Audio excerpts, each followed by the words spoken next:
et bienvenue sur la chaîne YouTube 13 Coquelicots. Je suis Fanny, la créatrice des patrons de couture 13 Coquelicots et dans cette vidéo, je vais vous présenter le pas à pas de la robe Malibu. Alors Malibu est une robe cool, je l'avais pensée vraiment pour l'été, pour être à l'aise, elle est un petit peu ample, qu'on puisse ceinturer ou pas, comme on veut. Une robe facile à porter pour l'été. Surtout aussi, on peut la réaliser dans plein de tissus différents. Moi, là, je vais la faire dans un chambray façon de Nîmes. Donc, c'est un peu plus léger qu'un de Nîmes, mais il est vraiment très beau, de chez Pretty Mercerie. Mais plus léger. Donc, voilà, pour avoir un tombé pas trop raide. Je l'avais fait dans un lin lavé. Je l'ai fait en broderie anglaise, je l'ai fait en tencel, je l'ai fait en viscose.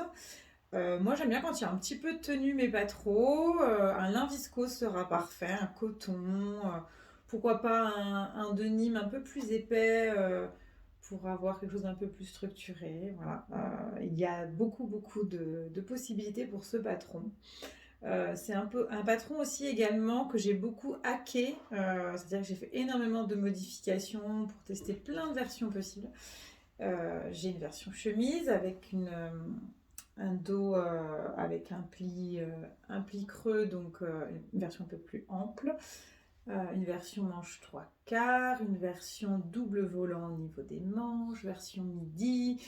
Voilà, j'ai fait vraiment plein de modifs et je les aime toutes. Donc là, vous avez la version la plus simple, entre guillemets, et je vous présenterai dans le journal de la boutique tous les hacks que j'ai réalisés et je vous donnerai toutes les astuces pour que vous puissiez vous aussi les réaliser. Donc, cette robe Malibu, la voici. Vous voyez, forme ample, col V. Moi, à la base, je suis pas une grande fan des cols chemises et je cherchais un peu une robe chemise, mais plus simple au niveau de l'encolure avec un col V. Donc, c'est pour ça que je l'ai réalisé. Manche tombante. En bas, elle a une forme de liquette, donc arrondie, légèrement plus long derrière que devant. Il y a des très grandes poches, elles sont assez grandes. N'hésitez pas à les diminuer si jamais elles ne vous plaisent pas. Vous faites un test et puis si jamais vous trouvez qu'elles sont trop grandes, vous les diminuez sans souci. Les boutons, voilà, devant, c'est boutonné. Sur l'arrière, assez simple. Il y a vous allez voir, il y a un empiècement à l'extérieur qu'on retrouve aussi à l'intérieur. Ça permet de très jolies finitions au niveau du dos et au niveau de l'intérieur. Voilà, elle est gradée du 34 au 46. Niveau de couture, clairement pas très compliqué. En plus, voilà, donc dans mes patrons, je ne mets pas le niveau de couture parce que j'estime qu'avec le tuto vidéo, je pense que même les débutantes motivées peuvent se lancer. Voilà, mais c'est pas un patron très compliqué, il y a pas mal d'étapes, mais il n'y a pas de grosses difficultés, donc vous devriez en arriver à bout assez vite. À présent, je vous montre les différentes pièces. Donc vous avez le dos, les deux empiècements que j'ai fait dans le même tissu, extérieur et intérieur. Les manches, et oui, ça ne ressemble pas à des manches, mais c'est un bout de manche, on va dire, sur la manche tombante. Deux poches, et ça, ce sont les... comment ça s'appelle? Ce sont les boutonnières, les brides, je ne sais pas comment on dit en plus gros, je ne me souviens plus. Les pattes de boutonnage, je veux dire, pour la manche.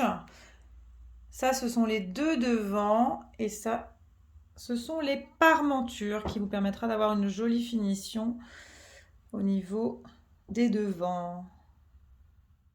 Pour commencer, on va s'attaquer aux poches. Ce sera fait. Donc pour les poches, vous allez replier et passer au fer pour maintenir 1 cm du bord sur le côté, en bas et sur l'autre côté. Vous faites déjà votre repli. Et ensuite, vous viendrez replier 2 fois 3 cm. Vous avez les marques sur votre patron poche. Voilà, on va préparer la poche, bien appuyer avec le fer pour que ça se maintienne bien. Et ensuite, nous viendrons les appliquer sur les deux devants du patron.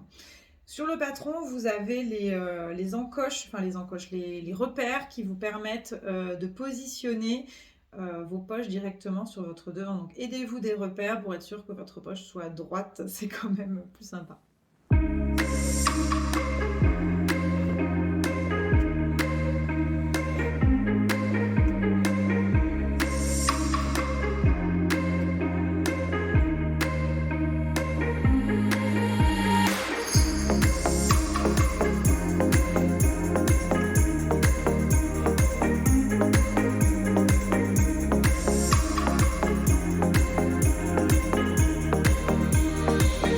Voilà, donc là, j'ai réalisé une surpiqûre à 3 cm. Je me suis aidée des grilles, des guides qu'il y a sur la grille de ma machine. Une surpiqûre à 3 cm pour maintenir le revers. J'ai positionné en suivant les repères. Et maintenant, je vais venir piquer à 2 ou 5 mm. Voilà, vous faites comme vous voulez, ce qui vous paraît le plus joli. Vous pouvez faire 2 surpiqûres si vous voulez. Voilà, donc faites les 2 côtés et en bas. Et on va venir piquer tout ça pour maintenir la poche. Alors, quand vous avez votre livret explicatif, je vous explique toutes les étapes vraiment pas à pas, couture après couture. Moi, quand je couds à la maison, j'essaye d'optimiser, perdre le moins de temps possible, en faisant déjà une première série de coutures. Donc j'épingle tout ce que je peux épingler, et je fais déjà une première série de coutures, et après je les repasse toutes, et après je continue comme ça. Et ça me permet d'avancer un petit peu plus vite. Donc je vais vous montrer ma manière de faire, et je vais vous montrer déjà ce que j'ai épinglé avant de coudre. J'ai donc épinglé le dos avec l'enforme, voilà, tac, vous voyez. Ensuite, j'ai épinglé mes 2 manches sur les petits côtés. J'ai ensuite épinglé chaque parmenture sur les devants. Donc là, vous allez venir faire à 1 cm du bord tout le long.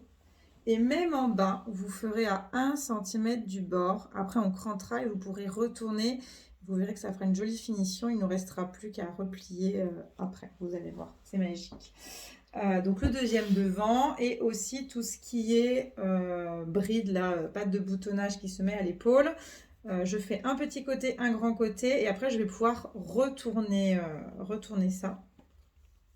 Pareil avec la seconde. Je suis prête à coudre, et maintenant je vais vous montrer les 3 petits ustensiles que j'utilise au quotidien et que j'ai toujours près de moi quand je couds. Donc déjà, un découpe-vite. Bon, c'est celui qu'on aime le moins utiliser. On espère ne pas avoir à s'en servir, mais bon, on sait bien que ça arrive. Un aimant pour ramasser les épingles. Moi, hop, je les mets directement sur la table et je ramasse. Ça évite d'en avoir aussi partout par terre qui tombent, surtout si vous avez des enfants par exemple. Et un coupe-fil. Alors, des petits ciseaux font très bien l'affaire, évidemment. Moi, j'aime bien le coupe-fil parce que je trouve qu'il est plus facile à prendre en main, plus rapide. Et puis celui-là, il coupe extrêmement bien. Il n'y a pas de marque. Je me demande si je ne l'avais pas eu avec ma première machine à coudre. Et en fait, il est super. Je vais également vous parler des réglages de la machine. Moi, la tension du fil est réglée sur 4,6. La machine règle directement la longueur du point, 4,6 pour la tension, pardon, et la longueur du point est de 2,5 quand j'allume ma machine. Je la mets toujours sur 3, parce que je trouve que 2,5 c'est un petit peu serré. Sinon, pour ce qui est des aiguilles, donc les aiguilles, il faut penser à les changer de temps en temps. Alors déjà, il faut les changer en fonction de votre projet. Plus votre tissu va être fin, plus vous allez devoir utiliser une aiguille fine. Moi, j'utilise les aiguilles de la marque Bohin. C'est vraiment mes préférés. En plus, bon, c'est une marque française, c'est fabriqué en France, donc voilà, encore mieux. Si vous avez un tissu, une viscose très fine, vous pouvez utiliser des aiguilles 60. Moi, en général, sur des tissus fins, moyens, j'utilise des 70. Un petit peu plus épais des 80, et tout ce qui est manteau, pantalon, jean, enfin avec des tissus plus épais, ce sera plutôt 90, 100. Votre aiguille, vous allez devoir aussi la changer, donc en fonction des projets, mais aussi si elle est abîmée. C'est-à-dire que des fois, on a l'aiguille qui fait un petit peu, enfin le fil qui fait n'importe quoi. D'ailleurs, on a l'impression que souvent c'est la faute de la machine et plus c'est plutôt lié au fil. Et en fait, souvent c'est que l'aiguille est émoussée, qu'elle n'est plus de bonne qualité, donc il faut la jeter et il faut la changer. Donc n'hésitez pas, si vous avez des problèmes dans la couture, à changer votre aiguille pour être sûr que ça vienne pas de là, voilà, pour être sûr de trouver le problème.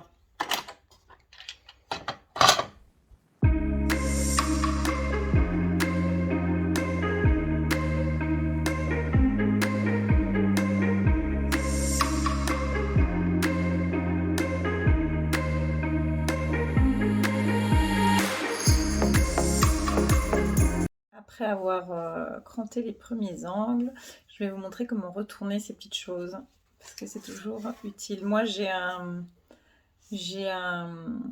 petit accessoire prime que j'ai acheté chez Rascol. Je trouve que c'est le plus facile. J'en ai essayé d'autres, mais vraiment celui-là, c'est ce que je trouve le plus simple. Hop, vous le faites passer dedans. Ensuite, vous mettez votre... je le fais sur moi en général. Hop, vous mettez votre tige en bois et hop, voilà, vous retournez. Donc ensuite vous venez bien, voilà, bien faire ressortir les petits coins pour que ça soit joli, et puis ensuite on va aller repasser. Maintenant on arrive à une étape clé en couture, c'est le repassage. Donc je vais repasser toutes les coutures que je viens de faire, je vais ouvrir la couture au fer. Et donc je vais passer vraiment entre les deux marges de couture pour aplatir.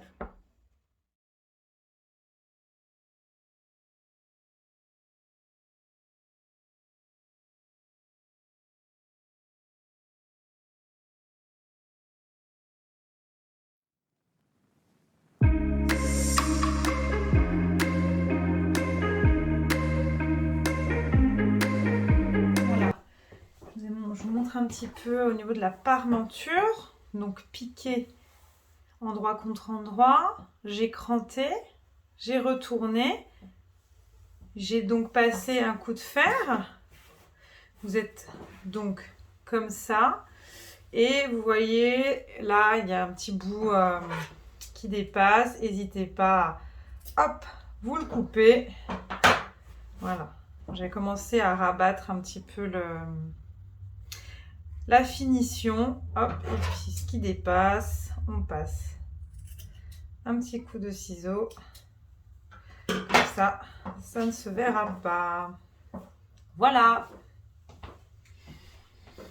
À présent, je vais vous montrer comment assembler les devants et le dos avec l'empiècement. Donc, nous allons assembler endroit contre endroit vos deux devants avec votre dos. Voilà. En gros, c'est comme ça. Vous mettez vos deux devants, vous allez pouvoir mettre votre dos.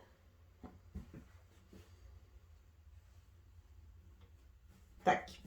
Et donc, normalement, on a ça. Mais il va falloir inclure cette partie-là. Cette partie-là, elle va se retrouver après ici. Ça cachera la couture dos là qu'on va remonter. On fera une petite surpiqûre de l'autre côté. Et il va falloir aussi la prendre. Donc, on va la glisser en dessous. En fait, les devants sont pris en sandwich. Donc, je vous montre. On met l'empiècement seul. Par-dessus, donc, envers contre endroit, on met les devants. Et ensuite, endroit contre endroit, on met le dos. Et vous allez venir piquer là tout le long.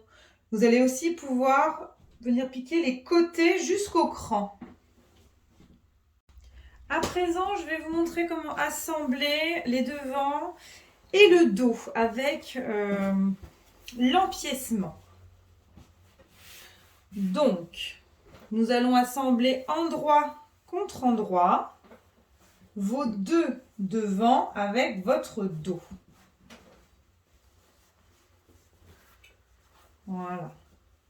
En gros, c'est comme ça. Vous mettez vos deux devants, vous allez pouvoir mettre votre dos.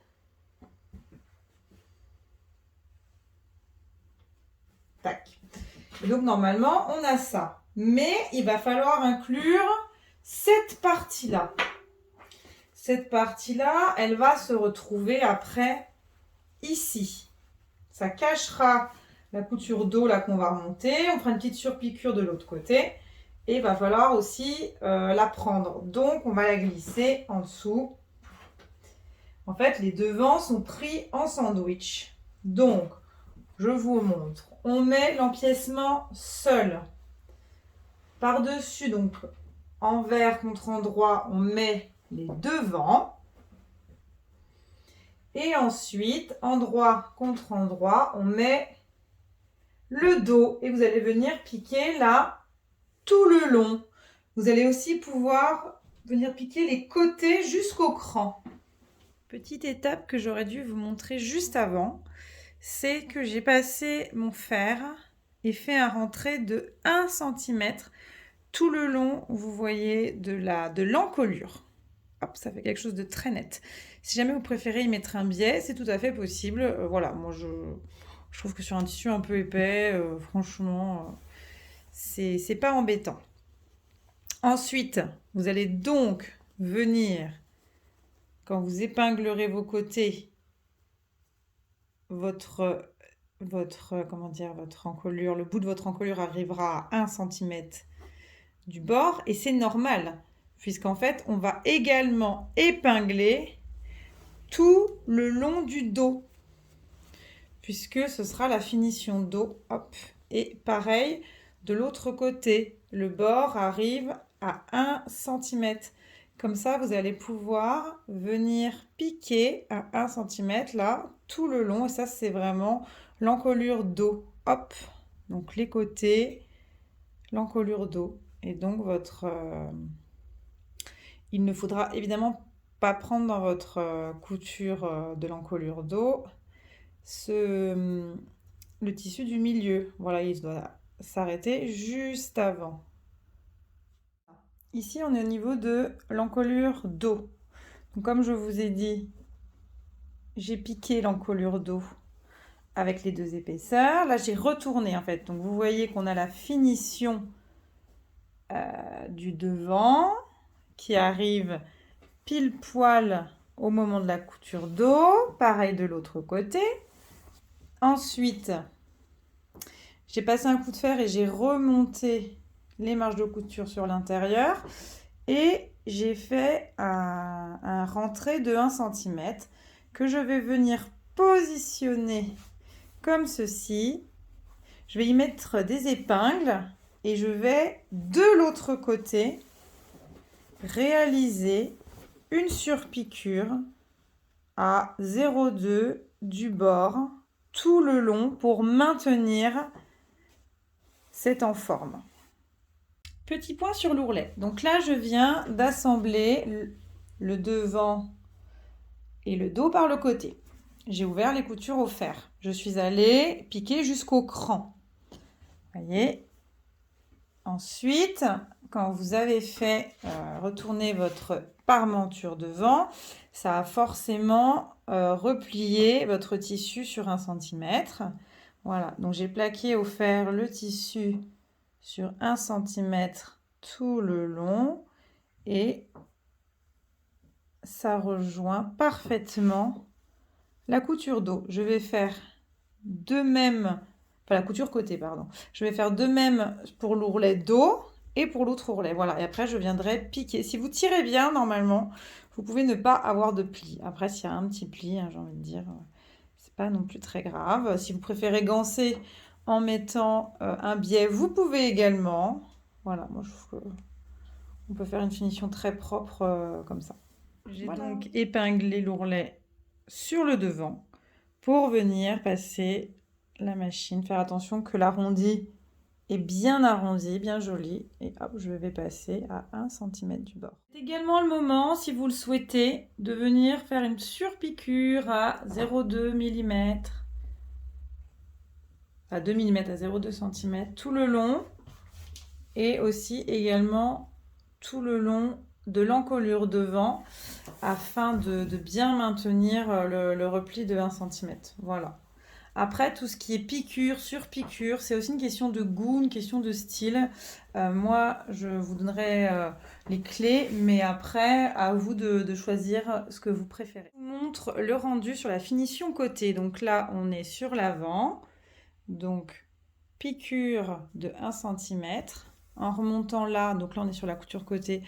Hop, je suis montée à 1 cm et je suis repartie de l'autre côté sur le dos et j'ai fait pareil sur l'autre devant. Je vous montre un petit peu où j'en suis. J'ai commencé à épingler la première manche. Voilà, donc j'ai retourné mon vêtement l'envers face à moi et j'ai inséré la manche, elle à l'endroit, endroit contre endroit. Voilà, j'ai bien fait coïncider les coutures côté et j'ai épinglé tout le long. Ensuite, sur la couture vraiment épaule, j'ai inséré, j'ai fait un trait à 2 cm et demi, j'ai inséré le lien qui va vous permettre, la bride qui va vous permettre de refermer avec le bouton. Elle va être prise en sandwich dans la couture. Et après, je poserai un bouton sur l'épaule et hop, sur l'extérieur, je viendrai faire une boutonnière ici et je pourrais donc refermer. Voyez, regardez, je vous montre. Hop, si jamais on retourne, tac, ça pourra en effet être accroché ici. Et je fais pareil pour l'autre côté. Et voilà ma jolie Malibu, sa version d'origine.